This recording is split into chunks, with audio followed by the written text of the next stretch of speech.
Actually, it started out as an idea. I mean, we met at the Independent Feature Project. I was working there as the library manager for the film festival.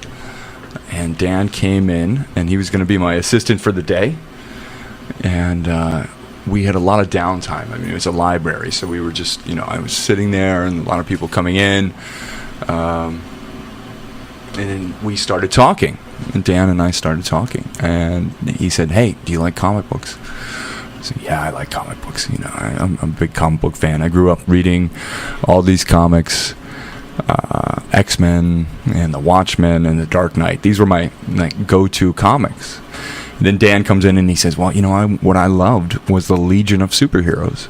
And for any comic book fan, that's kind of like an off-brand a little bit, I mean, as growing up in the 80s and the 90s, I mean, X-Men was really big and all these other things. And he was telling me why he liked it so much. And it really touched me. I really started to understand what he was getting at. And we really bonded immediately. I understood that we had a connection that didn't have to do with anything about where we came from or have a Vimeo trailer up and it gives you the synopsis of what's going on, but since this is radio and not video, right, we've kind of got to walk everybody through it. And the story, in my understanding, is about someone who acquires superpowers through a radioactive something like that. Atomic energy changes him into the superhero he's always wanted to be.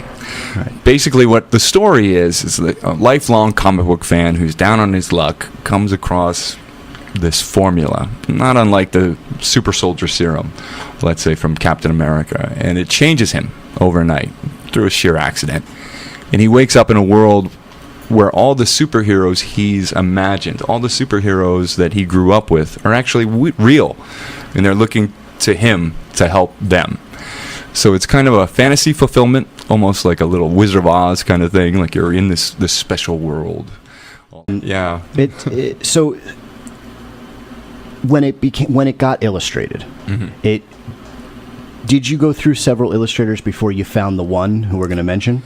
Well, did other people have attempts, and you were like, "That's not Tomorrow Man"? We did. We were looking for. I mean, look, they were beautiful illustrations. Every artist we work with has an extreme talent beyond what we could do, but we wanted something that was professional. We wanted something that really showed that our superheroes are on par with any other superhero that's out there from DC or Marvel or any other big companies.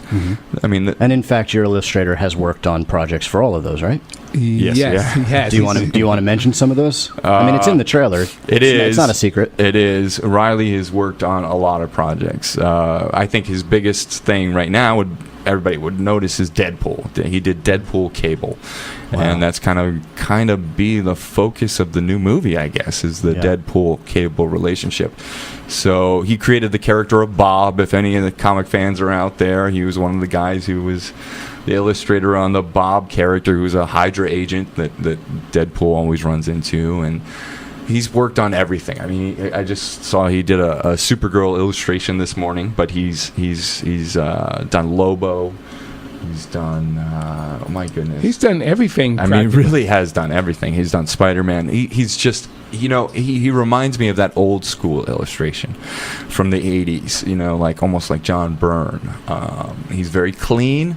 He's very classic, and his work is beautiful. And he's also very prolific, as we said before. Yeah, he is prolific. So just to name a few, Jack Kirby, right? So when you guys rattle off your favorite illustrators, you want to throw some names out there of people that so when people go, "Oh, I like him too," and then they know that the style, Man, I mean, I thought Jack Kirby was really boxy when I was a kid. I was not into that. I was much more into Bill Sienkiewicz and that kind of stuff. But I love Jack Kirby. Jack Kirby is one of my all-time favorite artists.